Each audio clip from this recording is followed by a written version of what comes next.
ఓం నమో వెంకటేశాయ.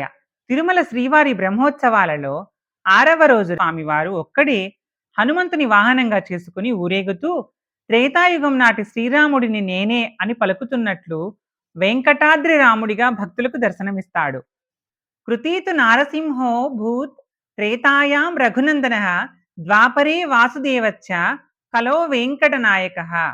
కృతయుగంలోని నరసింహస్వామి, త్రేతాయుగంలోని శ్రీరాముడు, ద్వాపర యుగంలోని శ్రీకృష్ణుడు, కలియుగంలోని వెంకటేశ్వరుడు ఒక్కరే. అందరూ ఆ విష్ణుదేవుని అవతారమే. అందుకే కౌసల్య సుప్రజా రామ పూర్వ సంధ్యా ప్రవర్తతే ఉత్తిష్ట నరశార్దూల కర్తవ్యం దైవమాహ్నికం అంటూ ప్రతిరోజు ఆ రాముని పేరుతోనే మేలుకొలుపులు పాడించుకుంటూ స్వామివారు సుప్రభాత సేవ చేయించుకుంటున్నారు. లోకహితం కోసం నేను త్రేతాయుగంలో శ్రీరామునిగా, కలియుగంలో వెంకటేశ్వరుడిగా అవతరించాను. ఆ విషయాన్ని జ్ఞాపకం చేయడం కోసమే నేడు అనన్య భక్తుడైన హనుమంతుని అధిరోహించి మీకు వెంకటాద్రి రామునిగా కనిపిస్తున్నాను అని స్వామివారు మనకు బోధిస్తున్నారు. హనుమంతుడు దాస్య భక్తికి ప్రతీక, ఆదర్శము. భక్తజనులారా, మీరు హనుమంతుని వలె నాకు దాసులై అనన్య భక్తులై అభీష్ట సిద్ధిని పొందండి, కృతార్థులు కండి, నన్ను సేవించి తరించండి అని స్వామివారు మనకు బోధిస్తున్నారు.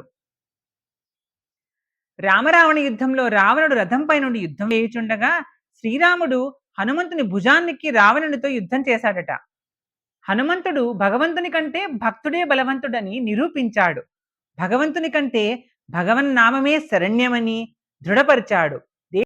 కేసరి భార్య అంజనాదేవి వెంకటాద్రిలోని ఆకాశగంగా తీర్థ సమీపంలో తపస్సు చేసి ఆ తపస్సు ఫలితంగా హనుమంతుడిని ప్రసవించింది. కనుక హనుమంతుని జన్మస్థానం ఆకాశగంగా తీరము. అక్కడ ఉన్న పర్వతానికి అంజనాచలం అనే పేరు కలిగింది. అంజనాపుత్రుడు అంజనాద్రీసునికి అంజనాద్రీసుడైన వెంకటేశ్వరునికి వాహనమైనాడు.